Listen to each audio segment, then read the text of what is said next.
አረ በእናትሽ መኪና መቀየር እኮ አይቀርም። ይልቁኑ ማለት ነው ሰልፍክ እንዳያመልጥ ከሄደክ እንደ ኬጂ ተማሪ ብትሰለፍ ነው የሚሻለው። መከንዳትን ደግሞ እንዳትረሳሽ። አረ አንድ ያናግሪኝ። ቆይ የነዳጅ መኪና ያሳፍራልን? ባይገርም በነዳጅ መኪና ከፈርከው ታክሲን የተጸየፍኩ አንተ ነህ። ማን ኤሌክትሪክ መኪና አለኝ ብለህ ተዋወቀኛል? እኔ ኤሌክትሪክ መኪና አለኝ ብለህ ተዋወቀኝ ብያለሁ። እኔ ግን ላንቺ ለኤሌክትሪክ መኪና ቢገዛ ደስ ይለኛል።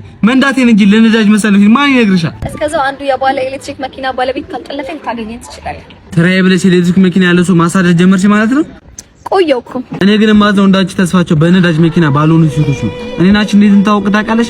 በአንድ ወቅት ዝናብ ይጣለ የረጅም የታክሲ ሰልፍ ውስጥ ከሁሉም ለይቺ ጋቢና አስቀምጬ የወሰድኩሽ ዕለት ነው። እኔ አጉቲ ተካ በምንደታ ላይ የሚሰራውን ከሚክሱ 22 የምሰራ ምርጥ የታክሲ ሹፌር ነኝ። አንቺ ግን አንድ ታክሲ ሹፌር ምን ያክል ቀን ተሰልፎ ነዳጅ ሊቀዳ እንደሚችል እያወቅሽ እንኳን ከጦራልሽ ቃሊቲ ናለኝ ስትኝ አራራሽልኝ።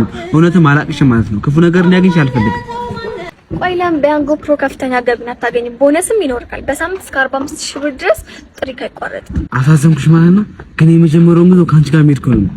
ቆይ ተረጋጋ። በመተግበሪያው ላይ ደግሞ የፐርፕል ምልክት በምታይበት ጊዜ እዛ አካባቢ በጣም ብዙ ጥሪ ያለ ማለት ነው። ስለዚህ እዛ ቦታው ላይ በመገኘት ገቢ ማሳደግ ትችላለህ። እሺ ሂጂ ልመዝገብ። ለመመዝገብ የትም ሄድ አይጠበቅብህም። ያንጎ ፕሮ ከፕላይ ስቶር ላይ በማውረድ በ5 ደቂቃ ውስጥ ብቻ ተመዝግበህ ስራ መጀመር ትችላለህ። ይሄን መሰለ መረጃ ስለነገርሽኝ አመሰግናለሁ። ይሄን ስራ ሰርች አልፎልኝ ቂጥቂጤስ እያልሽ እንገናኛለን። አመሰግናለሁ።